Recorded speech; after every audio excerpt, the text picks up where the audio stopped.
ఆవశ్యకత ఏంటంటే దేవునితో మనకి సంబంధం కొనసాగించుకోవడం అండి. మొదటిగా ఏంటంటే ఇప్పుడు మీ కుమార్తె లేదంటే మీ కుమారుడు లేదంటే మీ భార్య మీ భర్తతో సంబంధము అంటూ ఉంటే మాటతో ఉంటుంది. ఎప్పుడు ఎలా ఉన్నావు, ఏం చేస్తున్నావు అని పలకరింపు అనేది ఉంటుంది. అప్పుడే కదా దాన్ని మనం సంబంధం అంటాం. అటువంటి ఎలాగైతే మన కుటుంబ సభ్యులతో మనం ఎలాగైతే సంబంధాన్ని కొనసాగిస్తున్నామో అలాగే దేవుడు కూడా తనతో ఒక సంబంధం, ఒక సత్సంబంధం భక్తునితో ఉండాలని కోరుకుంటారు. అలాగే మనతో ఉండాలని కోరుకుంటారు. అంతేగాని దేవుడితో నేను విశ్వాసినండి అని చెప్పుకుంటూ దేవునితో మనం ఏమాత్రం మాట్లాడకపోతే అది నిజమైన విశ్వాస్యత అనిపించుకోదనమాట.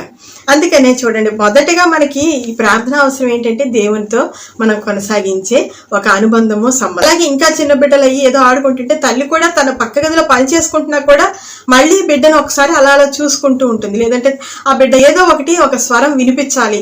లేదంటే కాస్త వినగలిగిన బిడ్డ అయితే పిలవగానే, అంటే కూత వేటు దూరం అంటారు చూడండి, ఆ దూరంలోనే బిడ్డ ఉండేటట్టుగా చూసుకుంటా ఉంటుంది అనమాట.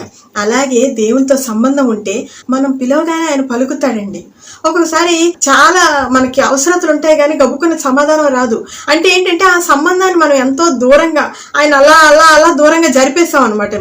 కోతవేడు దూరం అంటే పిలవగానే వెంటనే స్పందించే అంత దగ్గరగా మనం దేవుణ్ణి అట్టిపెట్టలేదు, మనం దూరంగా తోసేసాం, నెట్టేసాం. ఉంటే తర్వాత రా నువ్వు అని చెప్పేసి మనం దూరం పరిచేసాం అనమాట. అందుకనే ఆయన పలకలేకపోతున్నాడు, అందుకనే ఆయన వినలేకపోతున్నాడు అనమాట. అందుకని ఎప్పుడు కూడా దేవునితో మనం సత్సంబంధాన్ని కొనసాగించడానికి ప్రార్థన ఒకటి కావాలి.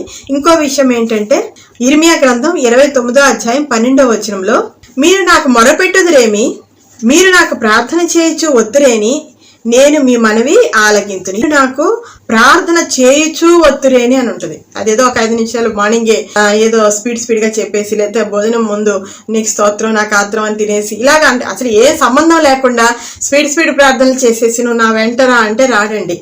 ఏలియా ప్రార్థన చేయగా ఆకాశము వర్షం ఇచ్చెను, భూమి తన ఫలమును ఇచ్చెను అని ఉంటుంది అనమాట.